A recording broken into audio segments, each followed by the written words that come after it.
Students, it is Priyanka here, and we were discussing lesson number 1. The stone is wandering life. In the last video, we were discussing about the phases of the stone age, and that we have not discussed properly. So we will discuss that again. The phases of stone age. Okay, as we have discussed already that the phases, the ages of whatever the periods of the time was there, that was only divided on the basis of the tools made and used. Okay, so here also we will divide the stone age into 3 parts only on the basis of the tools made and used. Okay, so first phase of the stone age was Paleolithic age और old stone age. Okay, जो stone age है उसको हम लोगों ने 3 part में divide किया, 3 different ages में डिवाइड किया है. और ये जो डिफरेंट एजेस हैं वो उनको हम लोगों ने किस बेसिस पे डिवाइड किया है, जो उन लोगों ने टूल्स यूज़ किया था, बनाया था, उसके बेसिस पे. सो पहला जो एज है वो है पैलियोलिथिक एज और old stone age. Okay, so which type of tools were there? Stone tools. Obviously it was stone age, so the tools will be made up of stone tools only. So stone tools like hand axes which had sharp edges. Bone and wooden tools were also used. So Paleolithic age और old stone age का क्या special feature था? पहला तो stone tools use करते थे, क्योंकि वो स्टोन एज में है इसलिए स्टोन टूल्स ही यूज़ करेंगे. और स्टोन टूल्स में उनके जो टूल्स होते थे वो कौन कौन से होते थे? Hand access. हैंड एक्सेस जैसे कि यहाँ पे आपका दिया हुआ है, this is the picture of one hand axe. Okay, तो ये एक एंशियंट हैंड एक्स है जिसको कि उस समय यूज़ किया जाता था. Which had sharp edges. इसके शार्प एजेस हैं, देखो, this you can see sharp edges, and it was made by hitting one stone by another stone. Okay, इसके अलावा they were using bone and wooden tools. इसके अलावा वो bones और wooden tools को भी use करते थे.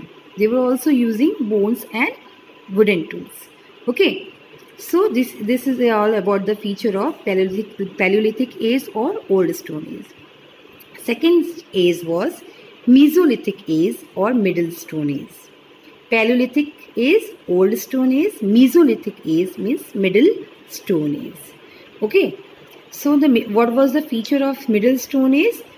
Small, sharp stone tools that could be fitted onto wooden arrows or spears. ठीक है. अब जो है पहले तो हैंड एक्स की यूज़ करते थे ओल्ड स्टोन एज में, जिसको कि वो हैंड में लेकर ही डायरेक्टली हैंड में लेकर उसको यूज़ करते थे. धीरे धीरे उन लोगों ने साइज़ को छोटा किया, जो स्टोन टूल्स थे उनके साइज़ को छोटा किया और शार्प किया. इतना छोटा किया ताकि वो एक वुडन एरो या फिर स्पीयर में या भाला में वो फिट हो सके. ठीक है, तो this was the these types of stone tools they were using in Middle Stone Age. Last one is Neolithic age or new Stone Age. Neolithic means जो इन दोनों एजेस के कंपैरिजन में ज़्यादा नया था. Finer stone tools that were polished to make them sharper. Bone and wooden tools continued to be used. Okay, now the stone tools were becoming फाइनर and फाइनर. Okay, पहले इन दोनों edges के कंपैरिजन में जो स्टोन टूल्स थे वो अब धीरे धीरे उस चीज़ में एक्सपर्ट होते जा रहे थे. Now they were becoming expert in making stone tools. So they had started making finer stone tools, जिसको वो पॉलिश भी करते थे to make them sharper.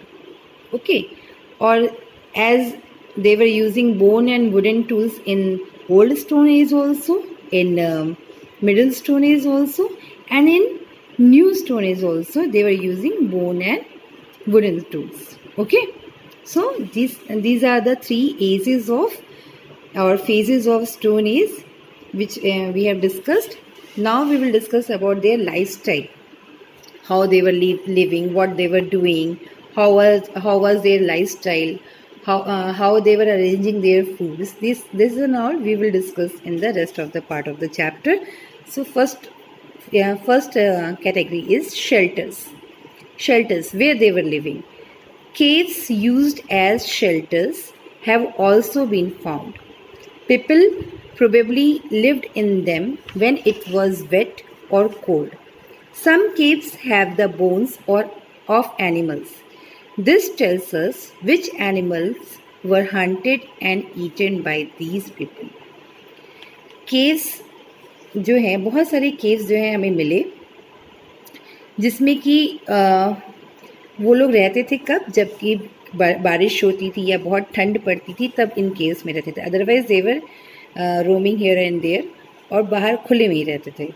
Some caves have the bones of animals. कुछ केव्स में कुछ एनिमल्स के bones मिले हैं जो हमें ये बताते हैं कि वो किस तरीके के एनिमल्स का शिकार करते थे और खाते थे. ठीक है. तो what was their primary shelter? Caves. उनका जो पहला शेल्टर क्या था, वो केव्स था. They were not constructing any shelter. Natural shelters, natural caves, they were using to live in that. Okay, they were not only spending their lives in hunting and other things also. They were also doing some artwork also. So art. In several parts of the world, drawings and paintings have been found on the walls of the caves. बहुत सारे world की बहुत सारे जगहों पर caves के अंदर में दीवारों पे बहुत सारी ड्राइंग्स और पेंटिंग्स मिले हैं. As you can see it here also. This is the picture of a stone age cave painting showing people and animals. This is a picture of a under the cave, inside the cave. Cave के अंदर का photo है जिसमें कि different pictures बने हुए हैं, जिसमें कुछ लोगों को बनाया गया है. Different peoples are there and different animals are also there. So this you by seeing this picture we can understand how they were spending their lives and which animals were there around them. Okay, these mainly show animals, though some show people as well. The colors are still quite bright, even though the paintings are very old. It is very dark inside caves, so people probably used fire to give them enough light to paint by. These drawings and paintings tell us about the animals the people had around them and also how they hunted them. ये जो paintings हैं उसमें ज़्यादातर animals दिखाई देते थे, कभी कभी पीपल भी दिखाई देते थे, और इनके जो कलर्स होते थे वो बहुत ज़्यादा ब्राइट होते थे. मतलब बहुत पुरानी पेंटिंग्स होने के बावजूद ये बहुत ब्राइट कलर, इनके कलर्स बहुत ब्राइट थे. और ऑब्वियस ही बात है, केव के अंदर जो है डार्क होता है, लेकिन उसके बावजूद उन लोगों ने अंदर पेंटिंग बनाई. तो इस पेंटिंग से हमें डिफरेंट इन्फॉर्मेशंस मिल रहे हैं. पहला तो पीपल, उनकी लाइफस्टाइल के बारे में, फिर कुछ किस तरह के एनिमल्स उनके आसपास में रहते थे उसके बारे में. फिर अगर डार्क केव के अंदर उन लोगों ने पेंटिंग बनाई है तो उस पेंटिंग को बनाने के लिए उन लोगों ने कुछ तो लाइट का यूज़ किया होगा. तो वो लाइट कहाँ से मिला होगा उनको? वो लाइट उन्हें, ऑब्वियस सी बात है, उनको फायर से मिला होगा. तो probably they were using fire to light the cave. और these drawings and paintings tell us about the animals and people had around them. ये जो पेंटिंग्स हैं वो किस तरह के लोग उस समय हुआ करते थे, क्या किस तरह के एनिमल्स उनके आसपास में रहते थे, किस तरह वो लोग हंटिंग करते थे, ये सारी कुछ इन पेंटिंग्स के थ्रू हमें पता चलती है. Now we will discuss about their lifestyle. और उनका लाइफस्टाइल को क्या नाम दे सकते हैं हम लोग? The hunter gatherers. Hunter gatherers. Hunter means शिकार करने वाला, गैदरर्स मीन्स कलेक्ट करके रखने वाला. From these sources, experts can guess that what the life of early people was like. At that time, people did not know how to grow their food. So their main aim was to find food to be able to survive. Okay, we call these people hunter-gatherers. They lived by hunting wild animals, fishing, and by searching for and gathering foods such as fruits, nuts, vegetables, and honey. जिस समय की बात हम लोग कर रहे हैं stone age की, उस समय तक जो लोग थे, अर्ली पीपल जो थे, उनको ये नहीं पता था कि फूड को कैसे ग्रो किया जाता है. तो उनका जो मेन एम था वो था फूड को फाइंड करना ताकि वो ज़िंदा रह सकें. तो they were mainly dependent on hunting the animals. That's why we are calling them hunter gatherers. Okay, so they lived by hunting animals, fish, and by searching for the gathering food such as fruits, nuts, vegetables, and honey. They were hunting wild animals, and they were fishing also. Like that, they were getting their food. But except that, they were also searching for gathering foods such as fruits, nuts, and vegetables and honey. जो उनको available है, जो भी forest में रह रहे हैं, तो फॉरेस्ट में जो भी चीज़ें उनको एडिबल चीज़ें अवेलेबल हो रही हैं, उन सारी चीज़ों को गैदर करना. तो hunting the animals and gathering the foods like fruits, nuts and vegetables. Okay, that is why their life style is known as the hunter gatherers. Okay, at that time the earth was rich in plant and animal life. The hunter gatherers depended on this environment for their food. They moved from place to place, wandering over large areas in search of food and water. They had to be near water but also near areas where their food could be found. They had a very good understanding of their environment and were very skilled at what they needed to do. उस समय में जो अर्थ था वो wild animals से और fruits से, vegetables से बहुत रिच था. सो पीपल जो है easily they were spending their life easily with the coordination of the environment. और वो अपने जो भी काम करते थे उसमें बहुत स्किल्ड थे, एनवायरनमेंट के साथ बहुत फ्रेंडली रहते थे, वो एनवायरनमेंट को हार्म नहीं पहुंचाते थे. ठीक है, that is Y they were surviving for long period.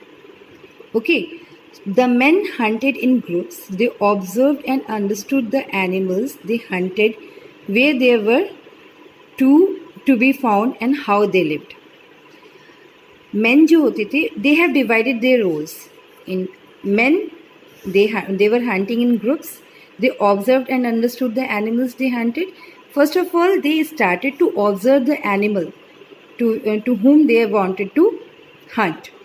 Okay, जिस एनिमल को उनको हंट करना होता था, पहले उसको ऑब्जर्व करते थे, उस एनिमल को ऑब्जर्व करते थे, उसको समझते थे कि उनकी ज़रूरत क्या है, उनकी वीकनेस क्या है, उनका स्ट्रॉन्ग पॉइंट क्या है.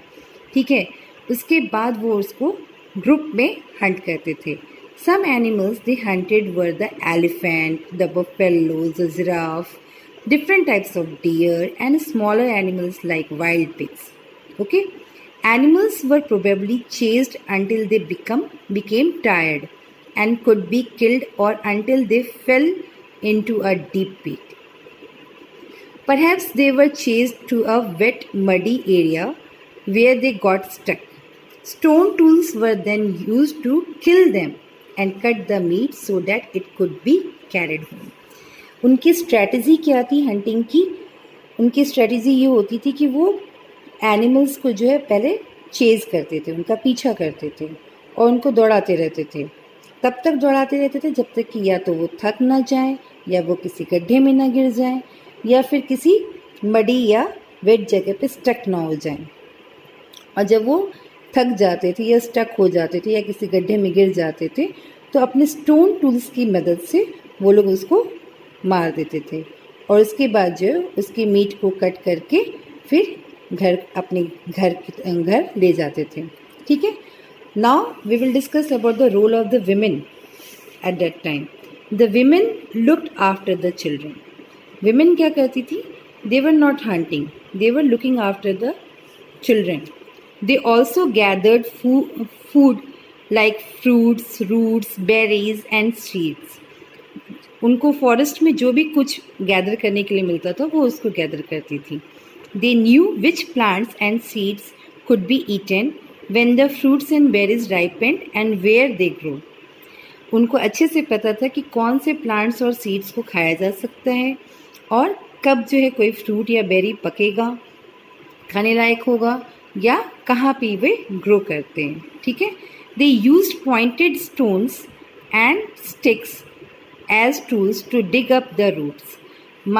अगर कोई रूट्स को निकाल कर उन्हें एडिबल रूट्स को निकालना होता था तो वो पॉइंटेड स्टोन्स को यूज़ करते थे ताकि वो, या स्टिक्स को यूज़ करते थे ताकि वो सॉइल को डिग करके रूट को निकाल सके। All these were very important skills for the hunter gatherers. ये जो मेन का स्किल है हंटिंग का और जो विमेन का स्किल है गैदरिंग का, ये दोनों ही स्किल बहुत इंपॉर्टेंट था। The hunter gatherers lived in groups of many people because they needed each other to hunt, to carry food home, to gather food and to look after children. Hunter और gatherer जो होते थे वो group में रहते थे और वो ग्रुप में उनके बहुत सारे लोग होते थे। क्यों? क्योंकि वो अकेले सर्वाइव नहीं कर सकते थे। उनको हंटिंग के लिए या फिर फूड्स को कैरी करने के लिए, गैदर करने के लिए, अपने बच्चों की देखभाल के लिए कई लोगों की ज़रूरत होती थी। That is why they decided to stay together in the group of many people. Okay. दो wandering about in search of food was not easy, the hunting-gathering way of life survived for thousands of years. This is because people knew how to live well in their environment and because they were very skilled at what they did. ये इसमें कोई शक नहीं है कि hunting और gathering का जो लाइफस्टाइल था वो बहुत ही डिफ़िकल्ट था, ईजी नहीं था, लेकिन उसके बावजूद ये थाउजेंड्स ऑफ ईयर तक सरवाइव कर पाए। क्यों? क्योंकि उनको अच्छे से पता था कि एनवायरनमेंट के साथ सही तरीके से कैसे रहना है और वो जो कुछ भी करते थे वो उसमें वो बड़े स्किल्ड हुआ करते थे। इसीलिए उनका जो लाइफस्टाइल है ये उसको फॉलो करते हुए इन लोगों ने थाउजेंड्स ऑफ ईयर्स जो है वो सरवाइव किया है इस अर्थ पे। ठीक है। Now we will discuss hunter-gatherers in India. Stone tools of early human beings have been found in several places in India too. India also has one of the largest collection of rock paintings in the world. Most of these are in the caves of Satpura and Vindhya Hills in the central India. The most famous rock paintings are in Bhimbetka in Madhya Pradesh. In the Andaman and Nicobar Islands, small group of people still live like the earliest people, surviving through only hunting gathering. However, modern influences have changed their lives. Their numbers have come down a lot in the last 200 years. This is difficult to say whether these hunter-gatherers will still be there by the end of this century. India में भी बहुत सारे जो हैं sites ऐसे हैं जहाँ पे हमें स्टोन एज के हंटिंग गैदरिंग लाइफस्टाइल के बारे में कुछ रिमेनिंग्स मिलते हैं। ठीक है। और ये ज़्यादातर जो है हमें मिलते हैं सतपुरा और विंध्य रेंज के हिल्स के केव्स में। और जो सबसे फेमस रॉक पेंटिंग है वो भीमबेटका, मध्य प्रदेश के भीमबेटका में मिलता है। अंडमान निकोबार में अभी भी जो है कुछ लोग स्मॉल ग्रुप्स में हैं जो कि इस लाइफस्टाइल को अभी भी जी रहे हैं और अभी तक वो हंटिंग गैदरिंग के लाइफस्टाइल को फॉलो कर रहे हैं। हालांकि उनके ऊपर भी कुछ मॉडर्न इन्फ्लुएंस हुआ है और उसकी वजह से उनकी लाइफ बहुत ज़्यादा चेंज हुई है। लास्ट 200 ईयर्स में उनकी संख्या भी बहुत कम हो गई है, लेकिन अब कब तक ये लोग अपनी नंबर्स को मेंटेन करते हैं, मीन्स कब तक ये अपने इस लाइफस्टाइल को कंटिन्यू करते हैं, ये अभी देखने वाली बात है। लेकिन अभी तो फ़िलहाल आप अंडमान निकोबार में इस तरह के हंटर गैदरर्स को देख सकते हो। ठीक है। So like this we have finished our chapter. In the I will send the picture of exercise by solving the questions of the exercise. After that, I will send the question answer of this chapter that you will write in your notebook and exercise you will do in your book. Okay, thank you for watching this video.